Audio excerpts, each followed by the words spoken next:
y estamos con las series acerca de los misterios de Dios. Los misterios de Dios.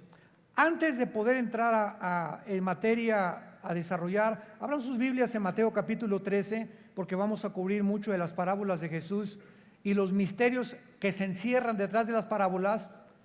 Quiero darles rápidamente un pequeño devocional. Si alguien te preguntara qué es un año, tú le contestarías, bueno, es algo de 365 días.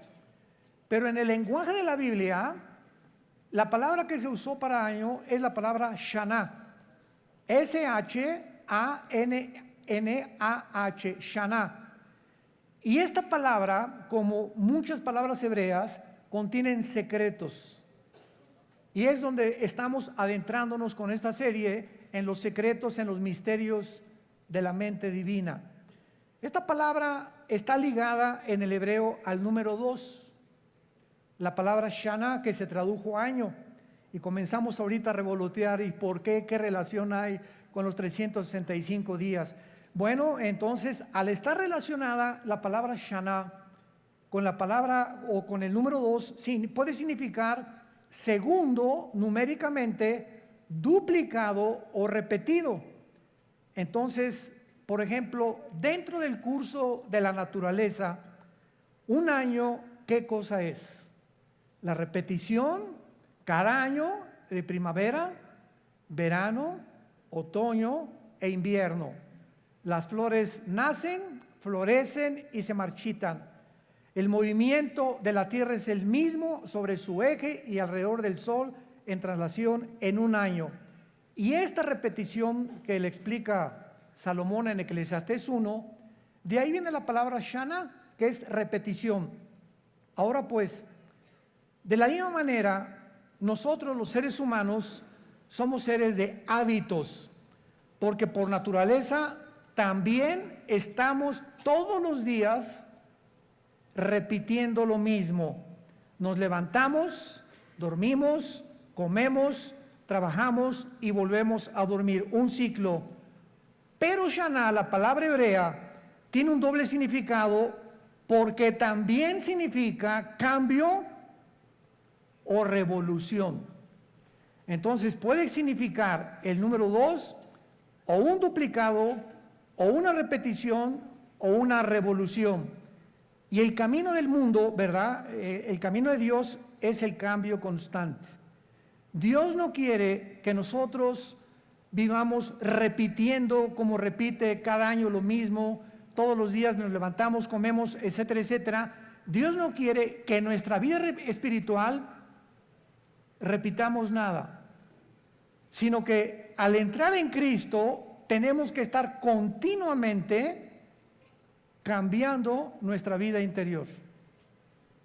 Cristo vino a revolucionar tu vida y mi vida, y el que está en Cristo ha comenzado a ser transformado en una nueva criatura. Escúchame muy bien cuál es el punto de todo este devocional. No puedes tú decir que conoces a Dios si tu vida no ha experimentado un cambio radical. Si tú me dices que eres el mismo de hace 6 meses o hace un año, podemos dudar que seas cristiano. Porque cuando entra Jesús a nosotros, efectúa un cambio continuo. Yo he tomado la costumbre de hace muchos años de decirle a mi esposa, por lo menos 2, 3 veces al mes, ¿has notado algo en mí que no haya cambiado? ¿Has notado que estoy tratando de ser mejor contigo? ¿Tú crees que estoy tratando mejor a nuestros hijos? ¿Ves que realmente he evolucionado en cuanto a mi vida espiritual? Pero si tienes algo que me tengas que decir que necesito cambiar, dímelo. Dímelo, porque quiero cambiar. No quiero ser el mismo ni de ayer, ni de antier, ni de la semana pasada. Y esto es lo que significa la palabra Shana. La voluntad de Dios es que cada año que transcurre no sea una repetición del año anterior. Que tu vida, cumpliste hoy 30 años, 35 años, no sea lo mismo que el año pasado. y que hace 3 años. Sería una tristeza que tu vida, tu matrimonio siga siendo el mismo hábito, la misma repetición, la misma forma en la que tú estás viviendo. Tenemos que cambiar nuestro carácter, conocimiento, sabiduría, más amor, más gozo en nosotros, más pasión por ganar las almas, más compasión por el mundo. Cada año nuevo tiene que ser un año de comienzos nuevos en nuestra vida y de cosas que tenemos que romper para empezar una vida mejor. ¿Eres cristiano? Estás en un cambio continuo dentro de tu naturaleza. Si eres lo mismo que hace 6 meses y hace un año, no puedes ser cristiano, porque Jesús vino a nosotros a cambiar nuestra manera de vivir. Abran sus Biblias en Mateo capítulo 13.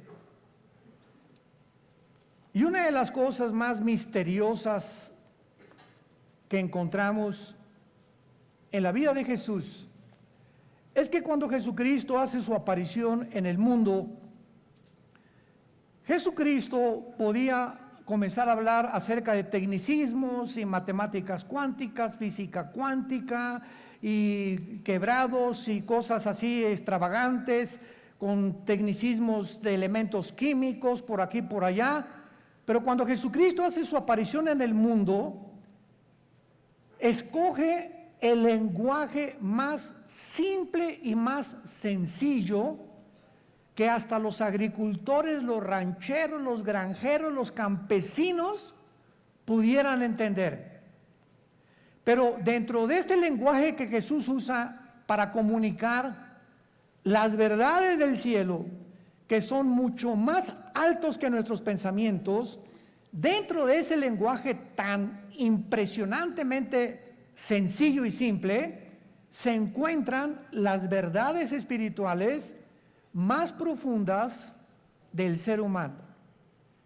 Entonces Cristo apareció hace 2000 años y la iglesia termina cuando seamos arrebatados, para que después venga los 7 años de la tribulación. Y estos aproximadamente 2000 años que Dios le ha asignado a la iglesia se le llama el reino de los cielos. Y Cristo comienza a describirnos en las parábolas cómo va a ser la vida de nosotros durante estos 2000 años, ilustrándonos que en el cielo, aunque aquí en la tierra pasan muchas cosas, el cielo sigue gobernando. Dios sigue al control de todas las cosas. Ahorita sabemos que el mundo está bajo los ángeles. ¿Sabían, verdad? El planeta Tierra está bajo el control de los ángeles, pero no de los ángeles buenos, de los ángeles caídos. Dice 1 Juan 5:19, el mundo entero está bajo el control, bajo el dominio de Satanás. Y estos ángeles que están ahorita gobernando el mundo, a cada uno de los gobernantes y presidentes les dicen lo que tienen que hacer. Por eso se nos manda a orar por los gobernantes. Y no es hasta que Cristo regrese que el mundo ya no va a estar sujeto a los ángeles, va a estar sujeto a Jesús junto con nosotros, gobernando con Él. Por eso dice en Hebreos capítulo 2 que no sujetó el mundo venidero a los ángeles, dando a entender que ahorita los ángeles están al control. Ahora nosotros recibimos al Espíritu Santo, Dios nos destapa el entendimiento, Dios nos da una luz que la gente no entiende ni conoce, para que vengamos a la Biblia y en la Biblia descubramos estos misterios que nos van a ayudar a entender el mundo, por qué está como se encuentra el mundo, que no nos asustemos que el mundo está a un punto de autoextinguirse, sino al contrario, infundirnos ánimo, seguridad, esperanza, fortaleza, para pelear la buena batalla de la fe hasta el final de nuestra vida. En eso se encuentra el Espíritu de Dios. No nos ha dado un espíritu de temor, sino de poder. La primera parábola, que fue la de la semilla sembrada que cayó junto al camino, del capítulo 13 de Mateo, la vimos en la clase anterior y en la conferencia anterior. Vimos que en esta parábola el reino de los cielos se caracteriza por la siembra. Desde que Cristo vino hasta que Él venga, nosotros somos sembradores. Todos nosotros los que hemos recibido a Jesús y estamos siguiendo a Jesús, la Biblia nos llama simplemente sembradores. Lo vamos a ver con qué profundidad y por qué somos sembradores. Número 2. En todo este tiempo vamos a recibir oposición. A través del mundo, la carne dentro de nosotros y el diablo. Va a haber una oposición contra nosotros como iglesia. No te espantes en tu familia, que te persigan tus primos, tus papás, los maestros en tu escuela, que se burlen, que seamos o nos sintamos distintos a muchas personas que nos rodean, simplemente porque ellos no entienden dónde estamos nosotros colocados o parados, ni comprenden tampoco el mundo invisible espiritual. Por eso dice la Biblia que Dios no nos ha dado espíritu de cobardía, sino de poder. Entonces una persona recibe a Cristo y ¿qué es lo primero que pasa? Oposición. Llegando a tu casa, ya cambiaste de religión, y eres una monja, eres un retrógrada, eres un religioso, esto y el otro, ahí sí, a poco muy santito, ¿verdad? Y viene la persecución y viene la burla, y si tú resistes y aguantas esto que se viene contra tu vida y no te dejas caer y no les contestas, bueno, sí, ¿verdad? Soy cristiano, pero no soy tan extremo, Soy religioso, pero no soy de los que les dicen los aleluyas, ni tampoco de los que lloran cuando van a la iglesia. Soy cristiano, pero yo también no creas que soy tan religioso. Y comenzamos a usar un lenguaje para suavizar el ataque, demostrando el calibre en que estamos nosotros hechos. Y esto demuestra simplemente, ¿verdad?, que tus convicciones no son tan profundas para contestarles: sí, soy cristiano, he recibido a Jesucristo, ¿y qué? ¿Te gustó? Yo recuerdo cuando yo recibí a Jesucristo hace 43 años, cuando la gente se acercaba conmigo a los primeros meses de ser yo cristiano, yo siempre les contestaba: mira, no te puedo decir nada ni te puedo explicar nada. Lo único que te puedo decir es algo: Jesús vive dentro de mí. Es lo único que te puedo decir. He descubierto que Jesucristo vive. ¿Quieres saber más? Acompáñame el domingo al estudio entre semana y los pastores te van a poder explicar mucho más la Biblia. Pero era la única seguridad que yo tenía, que Él era real, que Él vivía, y si Él vivía, estaba dentro de mí e iba a completar lo que Él había comenzado en mi corazón. En tercer lugar, el reino de los cielos, en esta parábola de la semilla, será marcado por diferentes preparaciones de la tierra. ¿Se acuerdan ustedes que el sembrador salió a sembrar y una cayó junto al camino y vinieron las aves del cielo, que rápidamente son los demonios o el diablo, y se llevó la semilla porque la persona no entendió el evangelio? Otra cayó entre los pedregales y tampoco pudo crecer porque vinieron las pruebas contra esa persona, la oposición contra esa persona, y ahí se demostró que no era cristiana. No resistió la persecución ni la burla de los demás. Otra cayó entre espinas, y estos son los que creen la palabra, pero el afán del dinero, el afán de las riquezas, la preocupación de centrarte en ¿qué haré mañana? Y no tengo el trabajo y me acaban de correr, en lugar de, como dice el Salmo 127, por demás es que construyas una casa si Dios no es el que está edificando.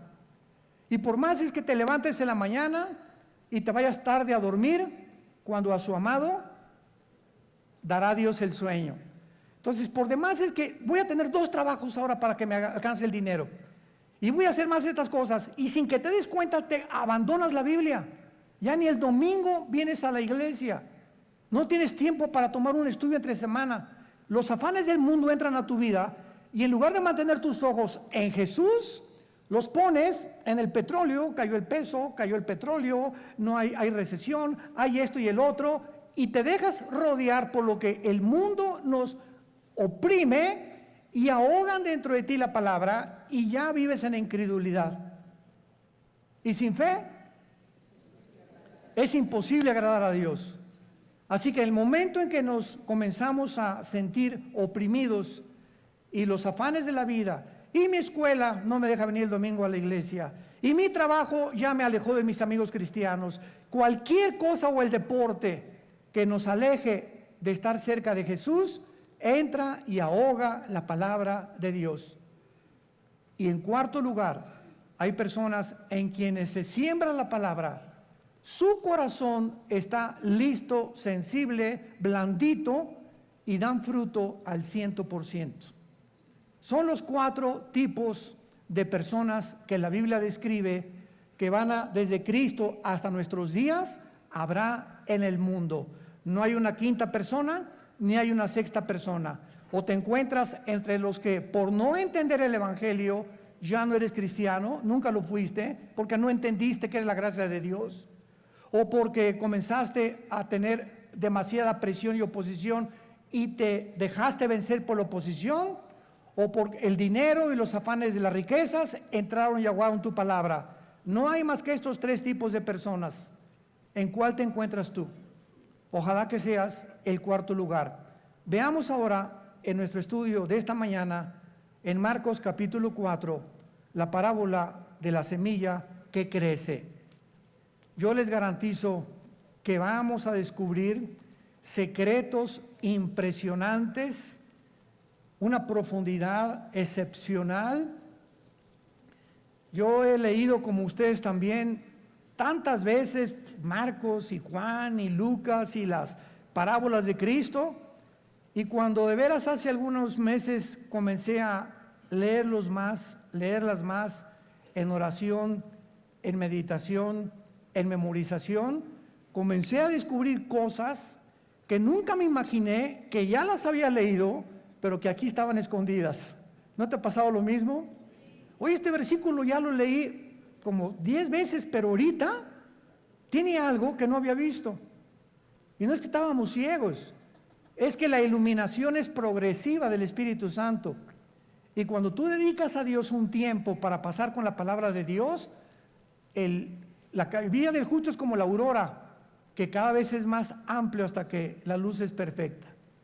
El camino del justo es como la aurora, ¿verdad? Que va cada vez más y más y más luz va entrando, más vas comprendiendo. Mientras más comprendes, más seguro te sientes, más segura te sientes, con más confianza para vivir, con más valor para enfrentar lo que venga a tu vida. ¿Por qué? Porque estás entendiendo aquel que te dijo: yo soy tu pastor, nunca te dejaré ni te abandonaré. Y lo tienes bien presente. No importa lo que pase, Él está contigo. A donde quiera que tú vayas, donde quiera que tú estés, Él está con nosotros. Y no nos va a dejar hasta que venga por nosotros a la otra vida. Marcos 4, versículo 26.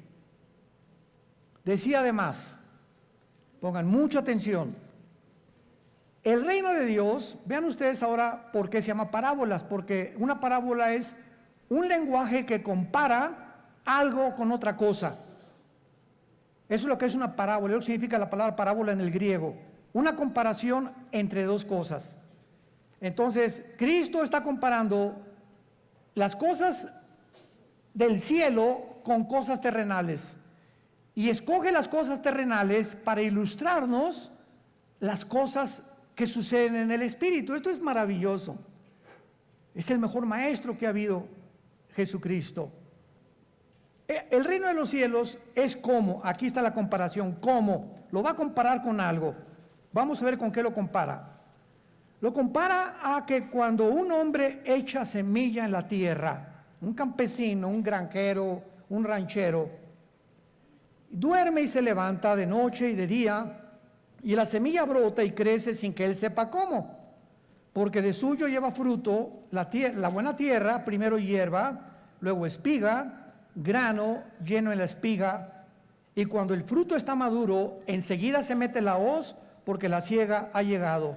Vean 3 puntos y 3 secretos de esta parábola que aparentemente no se pueden percibir. Número 1, lo primero que encontramos aquí es lo siguiente: cuando sembramos una semilla, la semilla brota sola, ¿correcto? Tú no le haces nada para que nada, o sea, la siembras y el contacto con la tierra brota sola. ¿Por qué brota sola? Porque la semilla tiene energía interna. La semilla tiene vida, que hace que comience a brotar. Es el primer principio que encontramos. En el momento que se siembra una semilla, brota porque la semilla tiene energía, por lo que inexplicablemente produce regeneración.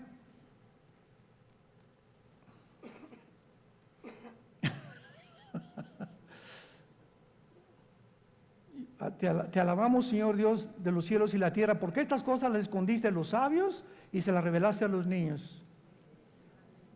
Algo tiene la semilla que hace que brote esa energía, y esa energía hace que la semilla no salga con el cuerpo con el cual fue sembrada, sino que produce una regeneración, produce otra cosa, produce una planta. Entonces, cuando tú vas por el campo y ves un árbol, y sobre todo los árboles inmensos que ya hay por todos lados, yo veo un tronco y un árbol inmenso. ¿De dónde salió ese árbol? ¿De dónde salió ese volumen de masa?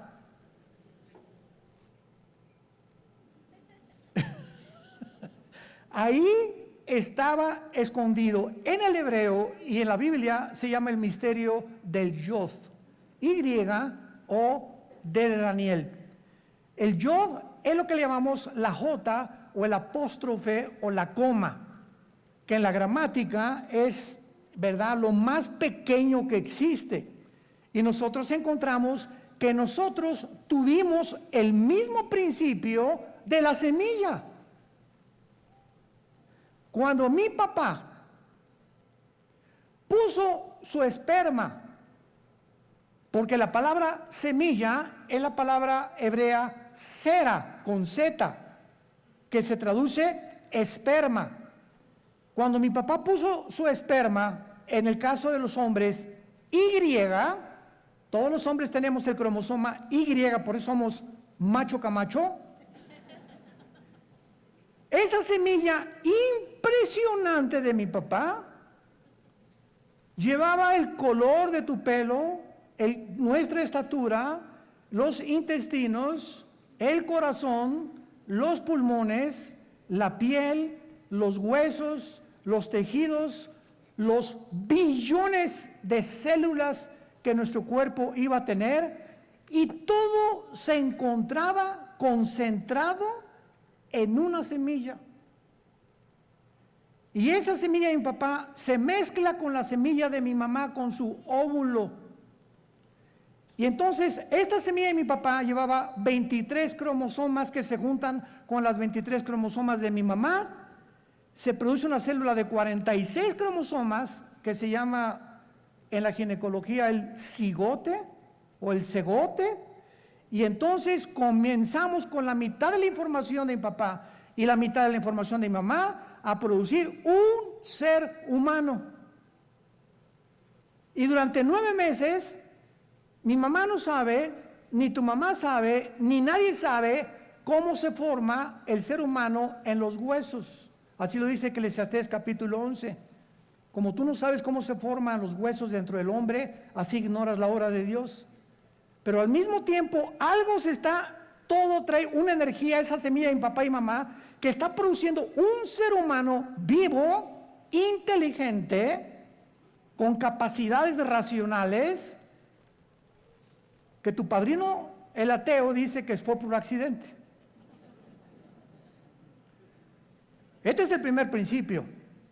El segundo principio que encontramos en esta parábola de la semilla que crece es que el brote no depende del sembrador, Porque una vez que se siembra la semilla, ya no hay nada que hacer. Una vez que mi papá tuvo relaciones con mi mamá y mi mamá se embarazó, ya nadie se mete. Ahí el producto comienza a desarrollarse porque es Dios, el Dios de la vida. Dice en 1 Corintios capítulo 1, ¿verdad? Uno es el que siembra, otro es el que riega, mas Dios da el crecimiento. Lo mismo pasa en el Espíritu. Cuando tú le hablas a alguien la palabra de Dios, no es ni depende de nosotros el resultado de cuántos se convierten. Nosotros tenemos la obligación de predicar el Evangelio. Jesucristo fue muerto, crucificado, enterrado y resucitado a los 3 días. Ese es el Evangelio. 1 Corintios 15, del 1 al 3. Cuando tú haces eso, estoy sembrando la semilla y los resultados no dependen de mí. Nuestra responsabilidad es hablarle a tu mamá, hablarle a tu hijo, hablarle a tu maestro de escuela, y ahí que no se quiere convertir, no es tu problema. Y es que tiene mucho, no es tu problema. Tú háblale y déjale a Dios los resultados. Pero quiero decirte una cosa, cuando hablamos la palabra de Dios, lo vamos a ver, esto es increíble. No me voy a adelantar. Estoy muy emocionado. Ok, entonces vemos nosotros estas dos cosas que suceden en la parábola de la semilla que crece. Es la palabra, en tercer lugar, es la semilla la que contiene el poder de Dios para producir que la planta crezca y que nosotros seamos regenerados en nuevas criaturas. Ahora vamos a profundizar un poco y veamos esta verdad en Primera de Tesalonicenses capítulo 2, versículo 13, y dice así. Muchos no lo habíamos notado antes. Primera de Tesalonicenses 2:13. Por lo cual también nosotros, sin cesar, damos gracias a Dios, de que cuando recibieron la palabra de Dios, o sea, la semilla que oyeron de nosotros, la recibieron, no como palabra de Oscar Paz o de William Shakespeare o de un intelectual o de los grandes escritores. Cuando oímos la palabra de Dios, es diferente a toda la literatura que se ha escrito en los billones de volúmenes que existen en las librerías, porque la palabra de Dios tiene vida.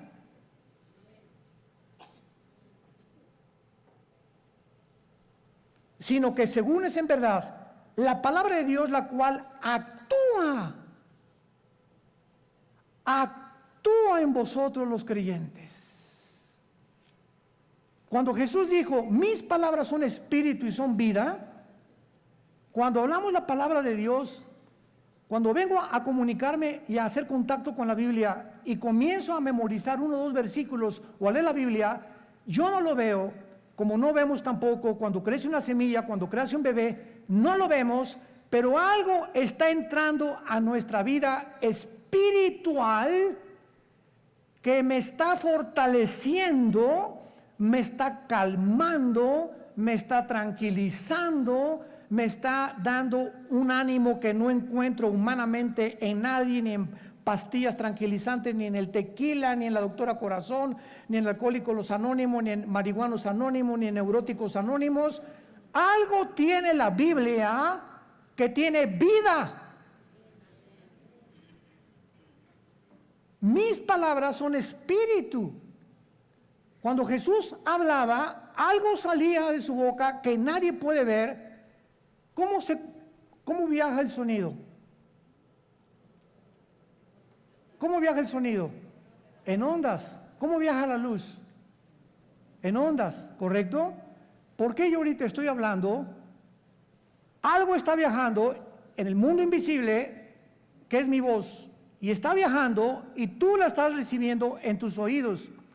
Esto se llama el espectro electromagnético que rodea la Tierra, y gracias a este electromagnetismo con el cual Dios preparó el planeta Tierra, nos podemos comunicar y escuchar. Entonces, cuando dice la Biblia, la fe es por el oír, ¿La fe es por qué? No es por la vista, ¿verdad? Ok, es por el oír. Yo tengo que oír algo que entre y que viaje de alguien que hable a mi espíritu y que produzca vida. Ese es el nuevo nacimiento.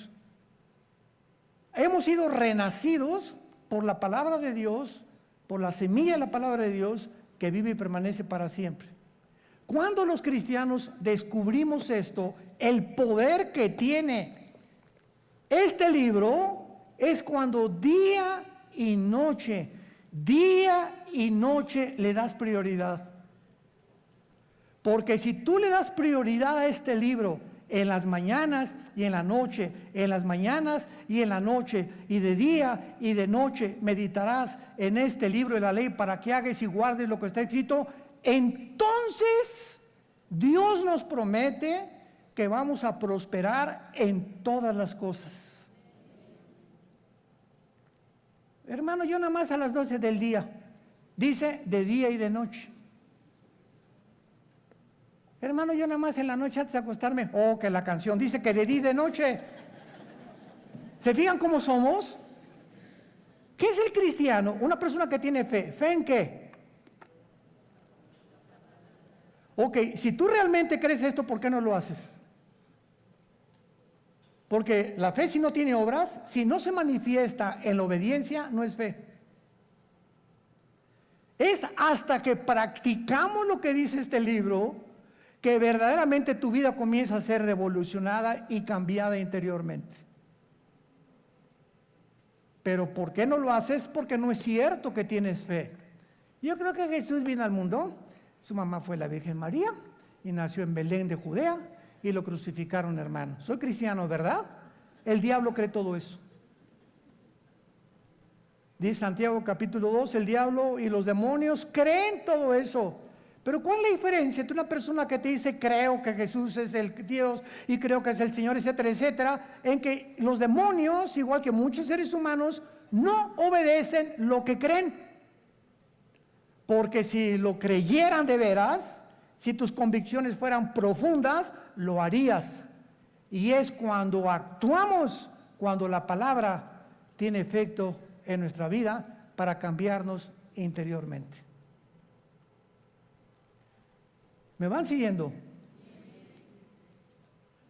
Vayamos a otra parábola en Mateo 13, la del trigo y la cizaña. Veamos otros misterios escondidos en este lenguaje tan sencillo, tan simple que el Espíritu Santo usa para ilustrarnos las cosas del Espíritu. Dice en Mateo 13, versículo 24, le refirió otra parábola u otra comparación, para que ahora ya sepas qué significa parábola, algo se está comparando. Y aquí Dios está comparando las cosas espirituales con las cosas de la tierra. Y aquí lo está comparando con un hombre que siembra semilla en su campo, otra vez un sembrador. Pero mientras dormían los hombres, vino su enemigo y sembró cizaña entre el trigo y se fue. Y cuando salió la hierba, dio fruto. Entonces apareció también la cizaña. Vinieron entonces los siervos del padre de familia y le dijeron: Señor, ¿no sembraste buena semilla en tu campo? ¿De dónde pues tienes cizaña? Él les dijo: un enemigo ha hecho esto. Y los siervos le dijeron: ¿quieres pues que vayamos y la arranquemos? Él les dijo: no sea que al arrancar la cizaña arranquéis también con ella el trigo. Dejen crecer juntamente lo uno y lo otro hasta la siega. Y al tiempo de la siega, yo diré a los segadores: recojan primero la cizaña, átenle manojos para quemarla, pero recojan el trigo en mi granero. Muy bien, en esta parábola, Cristo le explica en el versículo 36 del mismo capítulo.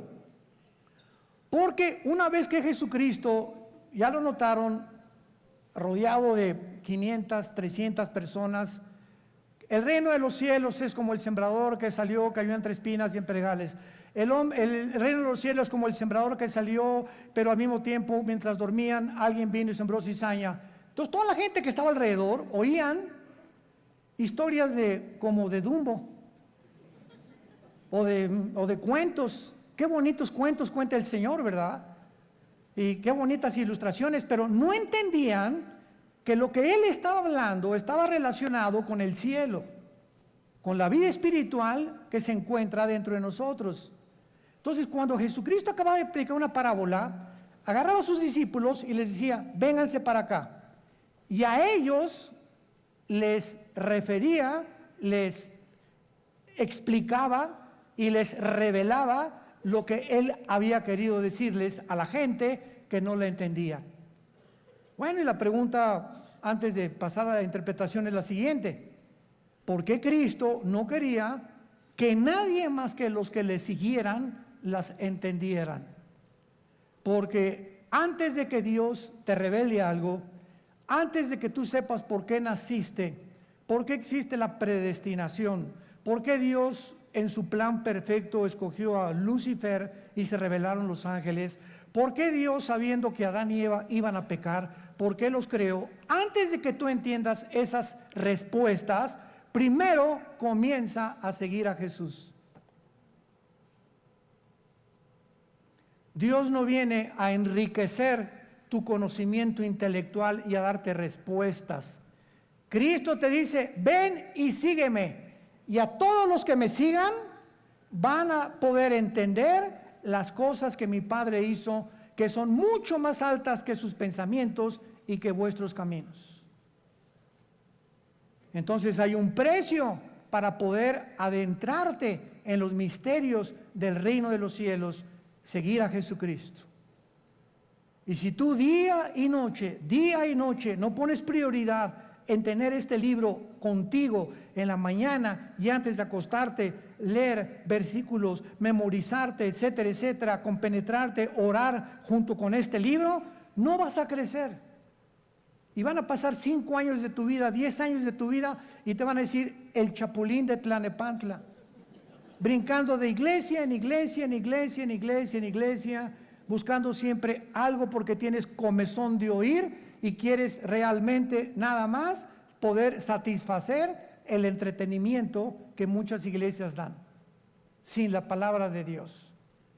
Y esa es la historia que Cristo cuenta en esta parábola del sembrador. Entonces vean también en Efesios 4:12, que todos se lo saben de memoria. A ver, ahorita veo quién no se lo sabe de memoria. Porque la palabra de Dios es viva y eficaz. Ahí está otra vez. La palabra de Dios tiene vida. ¿Ya lo notaron? La palabra de Dios es viva y eficaz. O sea, tiene vida y cumple el propósito para el cual, cuando se habla, pueda realmente dar esa vida. Y además la palabra de Dios, que es viva y eficaz, es más penetrante, entra hasta partir el alma y el espíritu. En otras palabras, si solo la palabra de Dios es capaz de dividir mi alma de mi espíritu, significa que nacimos con el alma y con el espíritu entrelazados desde el nacimiento. Y cuando viene la conversión y recibimos a Jesucristo, la palabra de Dios separa mi alma, que es mi mente, mis emociones, mis sentimientos, lo separa de mi espíritu, porque Dios es espíritu. Y de ahora en adelante, Dios se va a comunicar conmigo a través de mi espíritu, no a través de mi mente. Él va a comenzar a cambiarme espiritualmente para que mi espíritu ahora le mande la información a mi mente, a mis emociones, y mi mente comience a controlar mi cuerpo. Ahora mi cuerpo es mi siervo. Quiero pizza Domino's a las 10 de la noche. Nada, aquí se queda. ¿Qué pizza ni qué pizza? Mira, nomás tiene 5 kilos de más. Comenzamos a controlar nuestras pasiones. Nuestro cuerpo, antes de que fuéramos cristianos, era nuestro dueño. Hacíamos lo que el cuerpo nos mandaba. Relinchábamos como caballos bien alimentados tras las mujeres. Pasaba una muchacha bonita y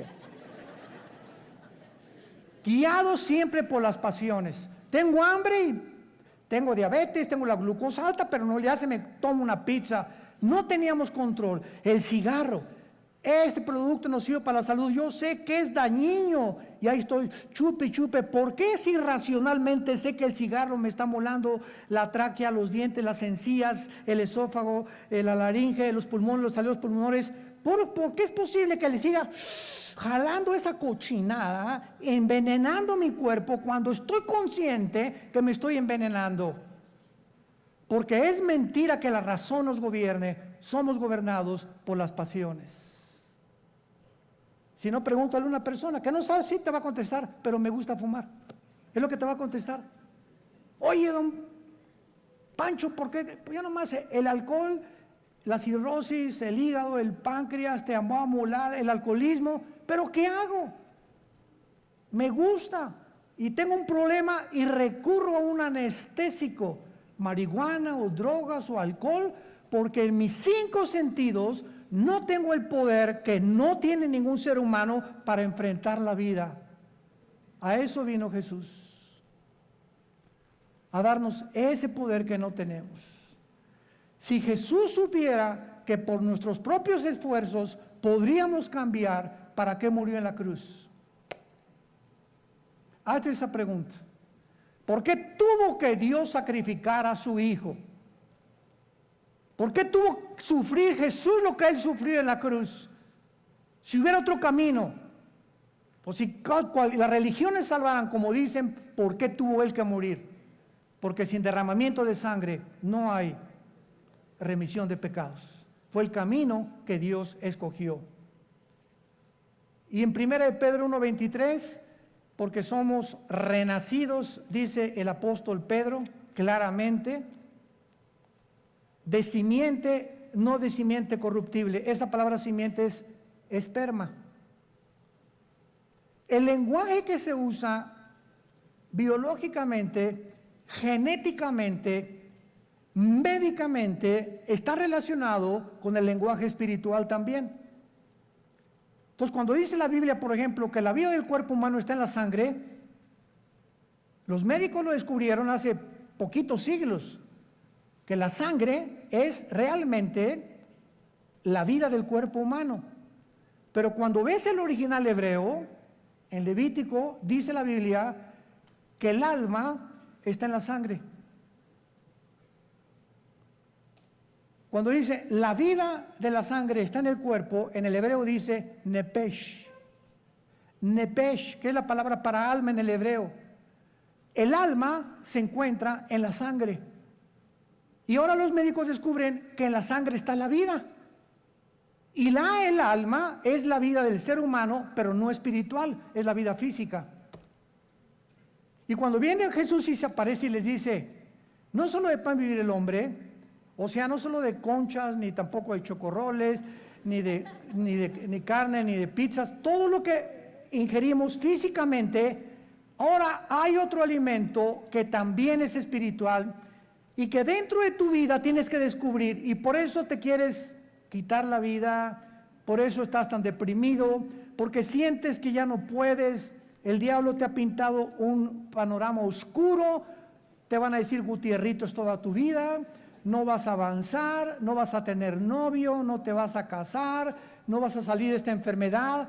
Todo este panorama alrededor, que el diablo es experto en pintarnos, entra a nuestra alma. Pero si tu espíritu está lleno de la palabra de Dios, contrarrestas la vida de tu alma o la vida física que estás tratando de autoextinguirte, porque ahora han descubierto que las enfermedades son psicosomáticas. Una persona demasiado estresada afecta su sistema cardiovascular, gastrointestinal, el sistema nervioso. Los pensamientos afectan nuestra salud.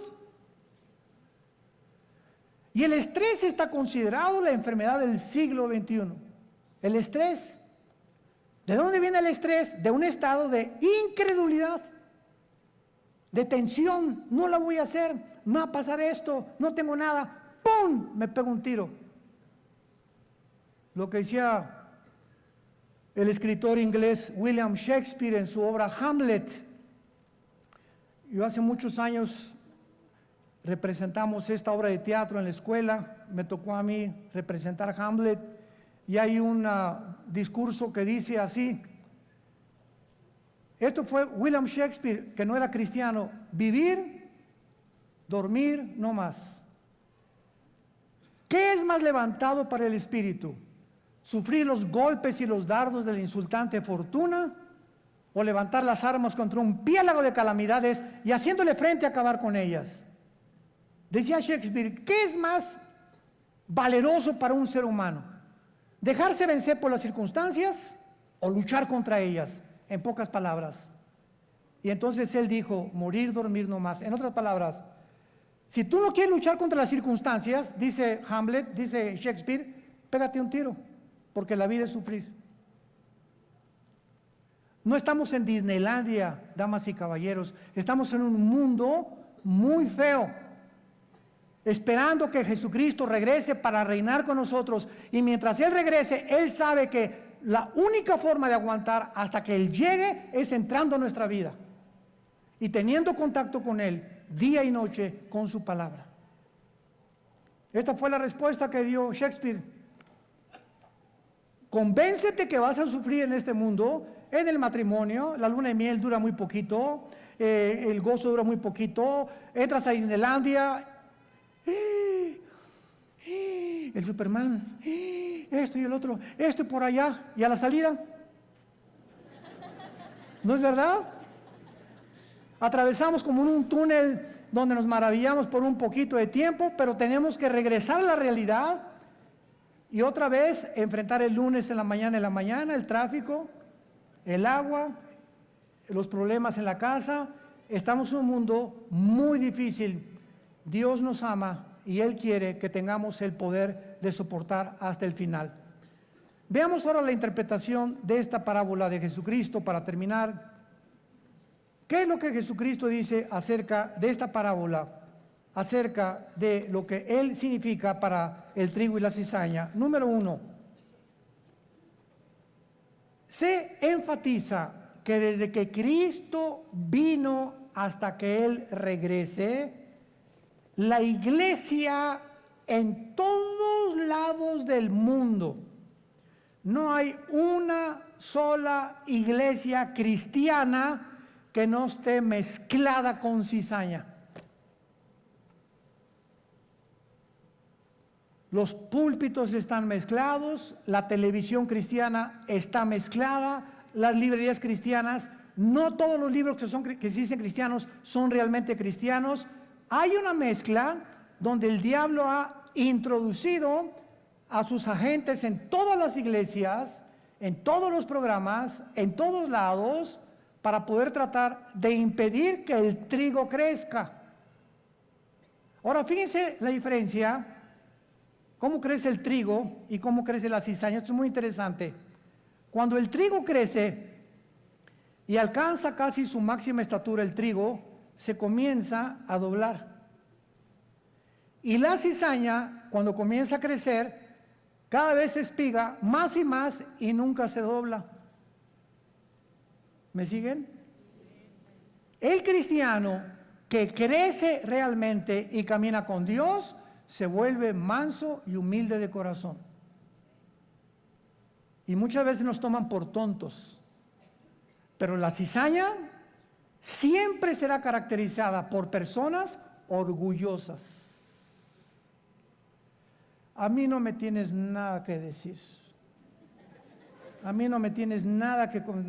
Son tonterías, babosadas. Dios no existe. Un orgullo, una soberbia. Se llegan a creer dioses. Esa es la diferencia entre un cristiano y una persona que no es cristiana y que está lleno de cizaña. En segundo lugar, habrá al principio un desarrollo paralelo. Al principio el trigo y la cizaña van a crecer iguales. Por eso es tan difícil saber quién es y quién no es. ¿Será cristiano doña Chole? ¿Será cristiano don Roberto? Mi amiga, tenemos 3 años en Cristo, que fue a la iglesia con nosotros y estuvo en la iglesia con nosotros y ya se fue con su novio, quién sé por acá, ya no regresaba a la iglesia, etcétera, etcétera. Esa persona, parábola del sembrador, nunca realmente nació de nuevo, nunca dio fruto, nunca la semilla entró en su corazón, comenzó a profesar que era cristiana, pero cuando vinieron las pruebas y vino el novio que es más importante que Cristo, y vino la amante que es más importante que tu esposa, y vino el fraude y el dinero para hacer rápido dinero que fue más importante que la honestidad de seguir a Cristo, entraron y ahogaron la palabra, y hasta ese momento se demuestra cuántas personas son profesantes, nunca nacieron de nuevo. Ahora les llaman que perdieron la salvación. No, la salvación no se puede perder. Dice 1 Juan capítulo 2, salieron de nosotros, pero no eran de nosotros. Porque si hubieran sido de nosotros, hubieran permanecido con nosotros, mas salieron para que se manifestara que no todos son de nosotros. No todos los que se dicen cristianos son cristianos. Ahora, el mundo, si para nosotros es difícil saber quién es y quién no es, imagínense para el mundo. Ahora que cayó un líder de una secta llamada La Luz del Mundo, los comenzaron a mezclar con nosotros. Virgen del Socorro. Nada que ver, o sea, jamás eso ha sido una secta desde hace 50 años que se fundó, 60 años. Jamás. ¿Por qué no es cristiana? Porque no conoce, no tiene los principios de la salvación y tampoco, y adoran a los hombres. No creen en la salvación por gracia, etcétera, etcétera. Pero la gente no lo sabe y todo lo que huele a iglesia, no, son los cristianos. Cuando no saben la diferencia entre un católico y un cristiano, un cristiano y un testigo de Jehová, un cristiano y un mormón, un cristiano y una luz del mundo, el mundo no sabe. Pero nosotros debemos de saberlo porque estamos en este mundo. Y en tercer lugar, hasta el juicio final, Dios separará la cizaña. No antes. Este es el lugar en el que nos encontramos actualmente, un mundo mezclado entre el bien y entre el mal. Así tú prendes la televisión cristiana y hay predicadores buenos, hay predicadores malos. Hay unos que te das cuenta inmediatamente que de cristiano tienen lo que yo tengo de Napoleón. Pero ahí están. O vas a muchos lados y te das cuenta, ¿verdad?, por los mensajes que se dicen pero no son. Solo el tiempo puede determinar esto. Ahora, ¿qué significa para terminar? Vamos a sacar a todos los malos de la iglesia y a todos los que no son cristianos de la iglesia. Entonces, Cristo, ¿qué cosa les dio de consejo? ¿Qué les dijo? No arranquen, porque luego los discípulos, la arrancamos, no, que crezcan juntos. ¿Cómo quieres que, por qué quiere Dios que crezcan juntos? Porque no sabemos realmente quién es quién. Muchos sí se van a manifestar, pero muchos no. Como Judas. 3 años desayunó, comió, cenó, durmió con Cristo y los discípulos.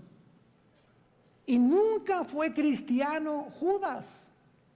Al final fue el traidor.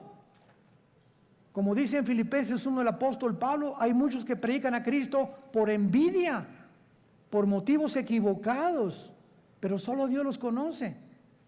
¿Cuál es la enseñanza? Dios no nos mandó a acabar con el mal en el mundo. Por favor, grábatelo en tu corazón. Nosotros no vamos a acabar con la prostitución, ni con la ideología de género, ni con los secuestros, ni contra los crímenes, ni contra los suicidios. La iglesia no tiene el papel de acabar con el mal en el mundo. La iglesia es la sal. ¿Qué significa la sal? Que la iglesia simplemente está deteniendo que la corrupción moral no avance ni acabe con el mundo antes de que venga Jesucristo. Entonces, mi papel en mi escuela es poder detener y ayudar a un homosexual, a una lesbiana, a un intento de suicidio, a unos padres divorciados. Esa es nuestra labor, ayudarlos a encontrar el camino, pero no vamos a acabar ni con la pobreza, ni con las injusticias. Nunca, jamás se acabará hasta que Cristo regrese. ¿En qué papel tú te encuentras en esta mañana? Padre, te damos gracias por tu palabra. Vida Nueva para el Mundo se sostiene y propaga el mensaje de salvación de Jesucristo gracias a Dios y a tus donativos. Llevemos juntos el Evangelio de Jesucristo al mundo entero. Realizamos eventos, seminarios, congresos y diferentes programas para dar a conocer el mensaje de salvación y el poder de nuestro Señor, transformando y edificando vidas de mujeres, hombres, niños alrededor del mundo. ¿Qué pasa cuando decides hacer tu donativo? Aunque no puedas llevar la palabra personalmente a todo el mundo, de esta forma lo estás haciendo. Con tus donativos o aportaciones, estás sembrando y formando parte de lo que Dios está haciendo en su obra. Estás ayudando a traer luz a la oscuridad, paz al conflicto y esperanza a los que no tienen ninguna. Dona desde México.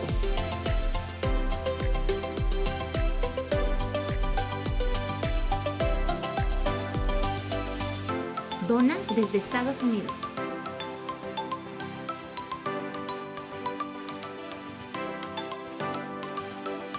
Para el resto de donaciones de otras partes del mundo, www.vidanuevaparelmundo.org.mx/dona. Estamos cumpliendo la gran comisión.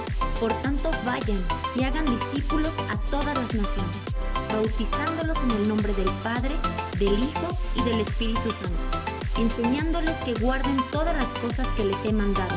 Y he aquí que yo estoy con ustedes todos los días hasta el fin del mundo.